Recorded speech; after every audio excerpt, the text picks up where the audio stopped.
આ તરફ વડોદરામાં રફતારના રાક્ષસનો કહેર યથાવત છે। દરરોજ નિર્દોષ જિંદગીઓને કચડનારા રફતારના રાક્ષસ સુધરવાનું નામ નથી લેતા।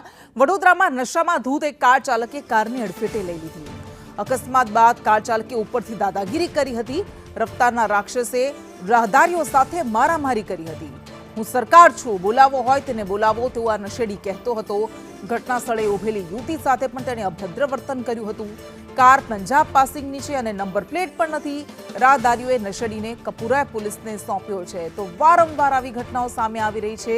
નિર્દોષ જિંદગીઓને કચડતા રફતારના રાક્ષસ કે જો દરરોજ આવા અકસ્માતો સર્જતા રહે છે અને વડોદરામાં વધુ એક વખત આવી ઘટના સામે આવી છે કે જેમાં આ નશેડી કે જે બેફામ કાર હંકારતો હતો ને એટલું જ નહીં, ચોરી चाहते हैं वो बताएगा। क्या पूछना चाहते हैं आप? कैसे दादागिरी चलेगी वडोदरा में, ये बताओ। चलेगी कि आप चलाओगे तो दादागिरी चलेगी। ए सरदार की ऐसी चलेगी, ऐसे पी के किसी को मारने की चलेगी। गलत बात है। वो आप फैसला नहीं करोगे, वो आप फैसला नहीं करोगे। वो मीडिया करेगी, पुलिस करेगी, वडोदरा की पुलिस करेगी। आप भी नहीं कर सकते जी। हम तो नहीं करेंगे पर हमारी सरकार जरूर करेगी। हाँ, जिस हालत में आपकी हालत है ना, ये जाएगा अब। हमने पी नहीं है क्या? इल्जाम मत लगाइए। अभी सरकार इधर आ जाएगी। ये फोन बंद कर दे। मैं हाँ, फोन तो चालू ही रहेगा। अब बोलो। सब बोलेगा। અને ચોરી ઉપરથી સિનાજોરી કરી રહ્યો છે આ નશેડી। કૃણાલ શર્મા આપણી સાથે જોડાઈ ગયો છે। કૃણાલ, વડોદરામાં વારંવાર આવી ઘટનાઓ સામે આવી રહી છે, તો હજુ તો એક મામલો થંભે નહીં, શાંત ન પડે ત્યાં બીજો મામલો સામે આવી જાય। આ નશેડી કે જે અકસ્માત કર્યા બાદ દાદાગીરી કરી રહ્યો છે, કોઈ કાર્યવાહી કરાઈ છે?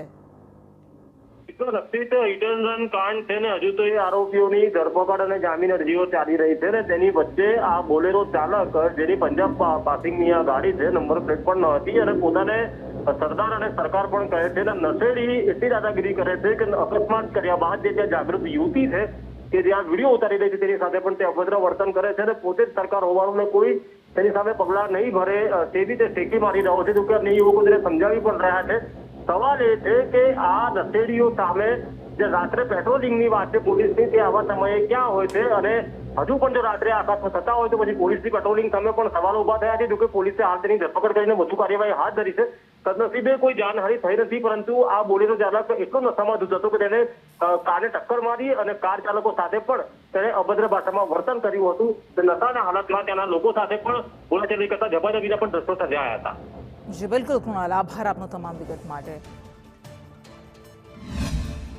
સામેની સાઈડથી એક બોલેરો આવતી હતી અને બીજી બાજુથી આવતી હતી ફોર વ્હીલર। તો ફોર વ્હીલર વાળાની ગાડી તો સ્લો જ હતી, પણ જે બોલેરો હતી એ એટલી સ્પીડમાં હતી કે એ ડ્રાઈવરે જે કર્યું એ ડ્રિંક જ કરી હતી ને અમે લોકોએ ખુદ એનો વિરોધ કરવા ગયા તો એ મારામારી પર ઉતરાયો ને જ્યારે મેં એનો વિડીયો લેવા ગઈ ત્યારે એને ચોખ્ખું દેવું કીધું કે હું સરદાર છું, તમે લોકો મારું કંઈ જ નહીં ઉખાડી શકો ને તમે ગમે એટલી સરકાર બોલાવો કે પોલીસ બોલાવો, પોલીસ વાળા વડોદરાની પોલીસ મારું કંઈ જ નહીં ઉખાડી શકે, એટલું એ અહીંયા બોલીને ગયો છે। મારું કેવું તો ખાલી એટલું જ છે કે જે પીધેલા છે એમને આ બધું બંધ કરાવો ને પ્લસ એ લોકોના લીધે અગર બીજા જે 2 ગુના છે એમને મારવા એ લોકોને મરી જશે તો એમની જવાબદારી કોણ લેશે?